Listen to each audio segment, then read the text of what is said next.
Ярдәм фонды шушы Рамазан айына инде 2 айдан артык әзерләнә. 2 айлык әзерләнү эшләре башланды. Менә 1000 кешегә шушы чатыр куелды. Монда 1000 кешегә якын кеше ифтарлана алачак, ягъни авыз ача алачак.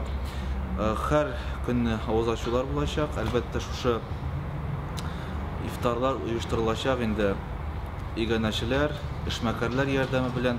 Әле дә буш көннәр бар, кем менә шунда ифтарларны үткәрергә тели. Инвалидлар киләчәк чакырылу безнең, төрле категория инвалидлар. Шулай ук монда ятим балалар яшәячәк. Ярдәм фондының 16 ятим баласы шунда ураза айы буе яшәячәкләр инде. Менә әйтелгән бит, кем ярдәм итә, ифтарлар үткәрергә, аның ураза тоткан кадәр савабы булыр дигән. Шуңа күрә Рамазан айын матур гына каршылап, матур гына уздырып, һәм Рамазаннан соң киләсе Рамазаннарында каршы алырга Аллаһ Тәгалә насыйп итсен барыбызга да.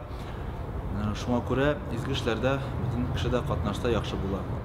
Шушы ярдәм мәчетендә Аллаһ Субханаһу ва Тәгалә йортлары булган, Аллаһ йортлары булган мәчетләребездә Рамазан айында менә шундый бер проект башлыйбыз иншалла.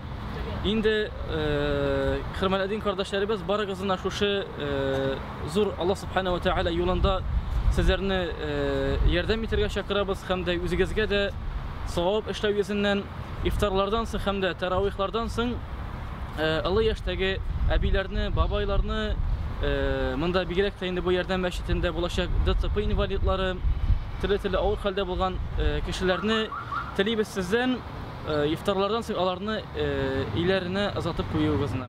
Менә без быел ниһаять үзебезнең шатлыклы теләгебезгә ирештек дип әйтим.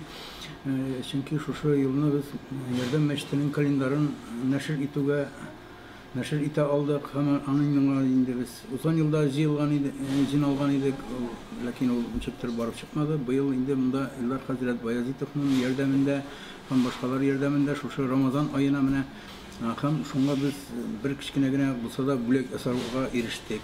Аллаһка шөкер дип әйтәм. Һәм монда инде Рамазан айы турында да мәгълүматлар бар. Һәм монда инде шактый гына башка төрле кызыклы вакыйгаларны да без язарга тырыштык. Һәм дә шушы үзебезнең коллектив белән эшләп шушы календарыбызны чыгара алдык. Без монда бик шатбыз. Казан типографиясы бик күп плакатлар, ниләр бастырдык. Менә монда безнең палата бар, Рамазан аена оештырылган. Анда бик күп плакатлар оештырдык, хадисләр белән, күренекле кешеләр белән плакатлар. Һәм дә инструкталар таратабыз Рамазан аена һәрбер нидән, оешмалардан.